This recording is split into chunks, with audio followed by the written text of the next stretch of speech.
Hello everyone, welcome to my channel Pooja Economics and welcome to the point।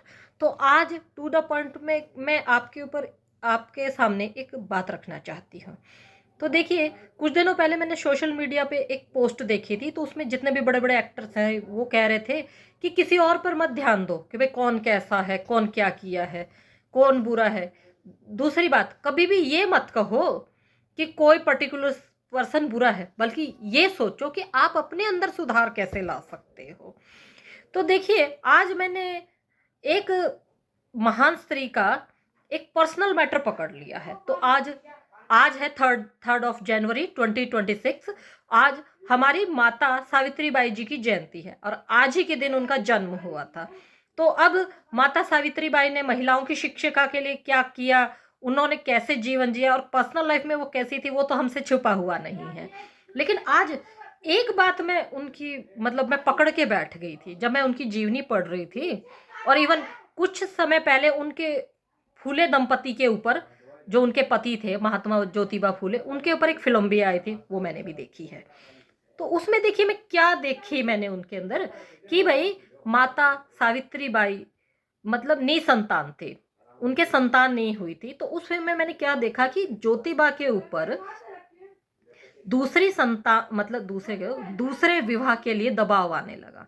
तब उन्होंने इस चीज को सिरे से खारिज कर दिया और उन्होंने सावित्री बाई जी को आगे पढ़ने के लिए प्रेरित किया। तो अब माता सावित्री बाई ना सिर्फ खुद शिक्षित हुई, उन्होंने और लड़कियों को पढ़ने के लिए भी प्रेरित किया और पहला महिला स्कूल उन्होंने खोला। तो देखिए, अब मैं आपको ये क्यों बता रही हूँ, क्योंकि देखिए, अब शुरू में मैंने आपको एक बात बताई कि ये मत ध्यान दीजिए दूसरा कैसा, ये आप देखिए कि आप अपने ऊपर किस तरह फोकस कर सकते हैं। तो माता सावित्री बाई की ये बात में बिल्कुल मैंने सिरे से ये पॉइंट पकड़ा कि उन्होंने अपने ऊपर ही ध्यान दिया। अगर वो अपना पर्सनल दुख लेकर बैठ जाती कि हाय मैं तो निसंतान हूँ, मैं तो निसंतान हूँ, तो यकीन मानिए वो सिर्फ एक मामूली स्त्री ही रहती।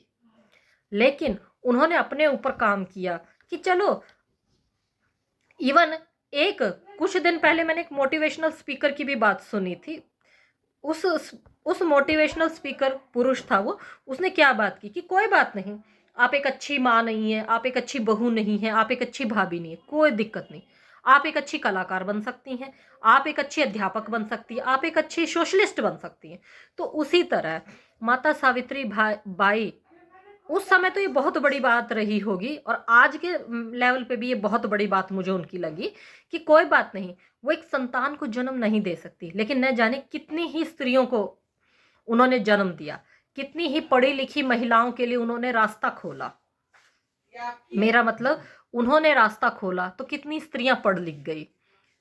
मैं खुद एमए इकोनॉमिक्स हूँ, किसकी वजह से? क्योंकि उन्होंने महिलाओं के लिए रास्ता खोला। तो उसी तरह मैं बस एक ही बात कहना चाहूंगी हमारे टू द पॉइंट सेगमेंट में, अगर पर्सनली कोई प्रॉब्लम है उसको कभी भी अपने ऊपर हावी मत होने दीजिए। अब बजाय पर्सनल प्रॉब्लम के ऊपर ध्यान देने के अपने गुणों को निखारिए। यकीन मानिए आप माता सावित्री बाई की तरह एक मिसाल बनेंगे, क्योंकि अगर वो अपने ऊपर ध्यान नहीं देती तो एक मामूली स्त्री ही होती और ना हम स्त्रियां इतना आगे बढ़ पाती। कोटि कोटि नमन माता सावित्री बाई को। धन्यवाद।